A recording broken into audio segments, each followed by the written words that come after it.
ये Valentine day आप कैसे मनाते हैं? क्या है इसमें? ये किसकी परंपरा है? ये कहां से खड़ा हुआ था? इटली के जन्मे हुए एक व्यक्ति थे, कट्टर ईसाई थे, सेंट वैलेंटाइन बन गए थे। उन्होंने एक लड़की के साथ शादी की थी। वहां के राजा को यह नागवार गुजरा था। वे उन्हें ईसाइयत से और इस प्रेम से तब्दील करना चाहते थे। 14 फरवरी को उनकी मौत हुई। उनकी याद में वैलेंटाइन डे प्रारंभ हुआ। आपके कौन मरा जिसके लिए आप वैलेंटाइन डे मना रहे हो? कौन सा इतिहास आपके घर में रचा गया कि जिसके लिए वैलेंटाइन डे मना रहे हो? शादी का दिन बना लेते। और पति और पत्नी का प्रेम तो सदैव होना चाहिए, प्रतिपल होना चाहिए। वो मात्र चमड़ी का नहीं होना चाहिए, वो दिल का होना चाहिए।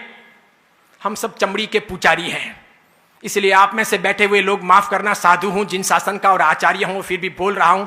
हम सब चमड़ी पसंद करने वाले लोग हैं। हम सब खूबसूरती सिर्फ देखते हैं। हम नाक देखते हैं, होठ देखते हैं, आंखें देखते हैं, उसकी स्टाइल देखते हैं, उसकी अदाएं देखते हैं, उसकी कमर देखते हैं, उसके गाल और नाक नक्श देखते हैं और दीवाने बनते हैं। हम बेहुदे गंदे लोग हैं और इसीलिए हम वहीं पर अटके हैं। और इसीलिए हमारे प्यार का तकाजा, प्यार का अर्थ, प्यार का रूप भी सिर्फ चमड़ी तक सीमित है।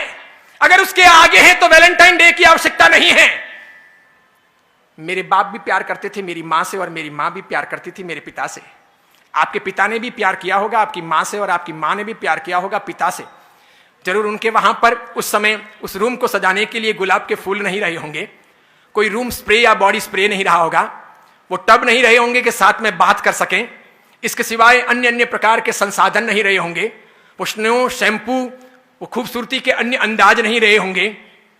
तरबीज जीवन की पवित्रता रही होगी, समर्पण का भाव रहा होगा, वो अर्धांगिनी का रूप रहा होगा, वो गहरी आत्मीयता रही होगी, वो दिल रहा होगा, वो प्यार रहा होगा, वो घनिष्ठता रही होगी। मेरे ख्याल से हम में से अधिकांश के मां बाप ने अभी तक, मां ने बाप को नहीं छोड़ा और बाप ने मां को नहीं छोड़ा। न तल्लाक दिया, न ऐतराज किया। न हमारी मां अपने बाप को छोड़कर पियर गई और न मेरे पिता ने कभी अपनी मां को घर जाने के लिए कहा। भले ही मेरे पिता जाड़े रहे होंगे या आपके किसी के पिता मोटे रहे होंगे, मां दुबली पतली रही होगी, तब भी ये जोड़ा कामयाब रहा होगा। भले पिता काले रहे होंगे, मां गोरी चिट्टी रही होगी, तब भी वो जोड़ा कामयाब रहा। भले मां लंबी रही होगी, पिता बिल्कुल ठिंगू रहे होंगे, ठिंगने रहे होंगे, तब भी वो जोड़ा कामयाब रहा। भले पिता अक्ल वाले रहे होंगे, मां अनपढ़ रही होगी, तब भी वो जोड़ा कामयाब रहा। आज तो हम इंच इंच देखते हैं, सेंटीमीटर सेंटीमीटर देखते हैं।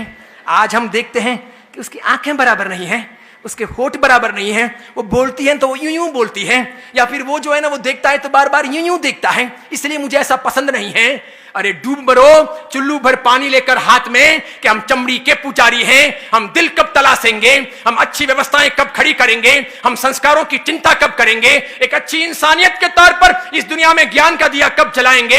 अरे सब साधु तो बन नहीं सकते ये मैं मानता हूं, सब साधवियां हो नहीं सकती ये मैं मानता हूं। शादी करना आवश्यकता है जिंदगी की।